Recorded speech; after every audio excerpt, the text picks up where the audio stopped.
जय जिजाऊ, जय शिवराय, जय भीम, जय संविधान। आज आहे 29 जून। आजच्या दिवसाचे ऐतिहासिक महत्त्व काय आहे हे आज आपण पाहूयात। आज आहे संत कबीरदास यांची जयंती, यांचा जन्मदिवस आहे। तर सर्वप्रथम संत कबीरदास कोण आहेत हे आज आपण जाणून घेऊयात। डॉक्टर बाबासाहेब आंबेडकर यांचे 3 गुरु होते। त्यामधील सर्वात प्रथम तथागत भगवान गौतम बुद्ध, आणि दुसरे संत कबीरदास, आणि तिसरे महात्मा ज्योतिबा फुले। तर त्यापैकी संत कबीरदास हे दुसरे गुरु होते, त्यांचा आज जन्मदिवस आहे।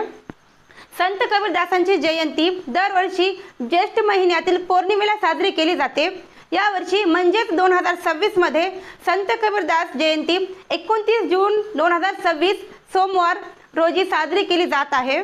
संत कबीरदासांची ही 649वी जयंती आहे। या समोर संत कबीरदासांचा जन्म केव्हा झाला? संत कबीरदासांचा जन्म साधारणपणे इसवी सन 1398 म्हणजेच विक्रम संवत 1455च्या सुमारास झाला। त्यांच्या जन्माबद्दल अनेक दंतकथा आहेत।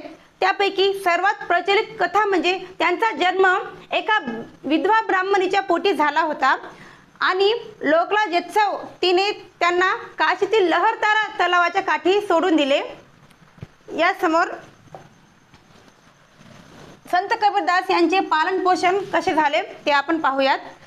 नीरू आणि नीमा नावाच्या एका मुस्लिम जुलाहा विणकर दाम्पत्याने दत्तक घेतले आणि त्यांचे पालन पोषण केले, म्हणूनच कबीरदास हे एक विणकर म्हणून ओळखले जातात।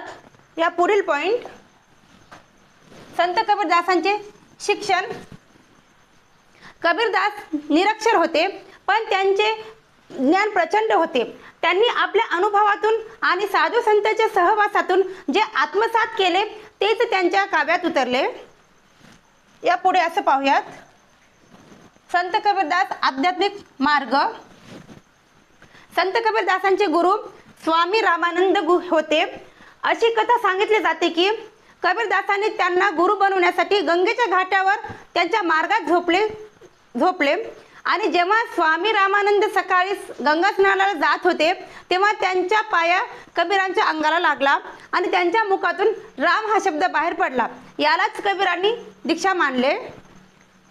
या समोर संत कबीरदास साहित्यिक योगदान। कबीरदास हे निर्गुण उपासक होते। त्यांनी निराकार ईश्वराची भक्ती केली। त्यांच्या भाषा अत्यंत सोपी आणि प्रभावी होती, ज्याला सदुकड्डी किंवा पंचमेल खिचडी असे म्हणतात। या पुढे संत कबीरदासांचे बीजक। बीजक हे 3 प्रकारचे होते। नंबर 1 साखी म्हणजेच काय, गुरु शिष्य संवाद आणि ज्ञान। नंबर 2 सबद म्हणजे काय, भजन आणि आध्यात्मिक गाणी। आणि नंबर 3 आहे रमोनी म्हणजेच निर्गुण निराकार ईश्वराचा साक्षात्कार असे ह्याचा अर्थ आहे। त्यासमोर असे पाहता येते, संत कबीरदासांचे सामाजिक विचार आणि शिकवण। सामाजिक विचार संत कबीरदासांचे, नंबर 1 आहे जाती पाती का विरोध। नंबर 2 आहे धार्मिक अंधविश्वास का खंडन। नंबर 3 आहे मानव समता का संदेश। आणि नंबर 4 आहे आडंबर और पाखंड की आलोचना। आणि त्यामध्येच शिकवण अशी होती त्यांची, नंबर 1 प्रेम और भाईचारा। नंबर 2 गुरु का महत्व। नंबर 3 सत्य और सदाचार। नंबर 3 आत्मा ज्ञान और ईश्वर प्राप्ति। असे हे त्यांचे विचार आणि शिकवण होती। त्यांनी जातीभेद, छुआछूत आणि कर्मकांडांचा निषेध केला। या समोर संत कबीरदासांचे विचार म्हणजे जातीभेद आणि मूर्तिपूजा। त्यांनी जातीभेद, छुआछूत आणि कर्मकांडांचा निषेध केला। पाथर जो हे हरी मिले तो मै पुंजू पहार म्हणजेच काय, दगड पुंजल्याने जर देव मिळत असेल तर मी डोंगर पूजेन, असा शब्दात त्यांनी मूर्तिपूजेवर प्रश्नचिन्ह उपस्थित केले होते। त्यासमोर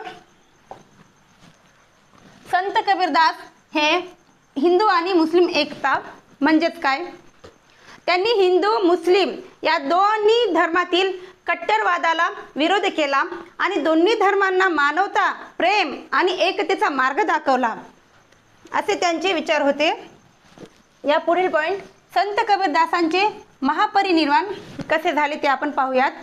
कबीरदासांच्या मृत्यूबद्दलही एक दंतकथा प्रसिद्ध आहे. असे म्हटले जाते की त्यांच्या निधनानंतर मृतदेहावरून हिंदू आणि मुस्लिममध्ये वाद झाला. हिंदू म्हणायचे की आम्ही अंत्यसंस्कार करू आणि मुस्लिम म्हणायचे की आम्ही दफन करू.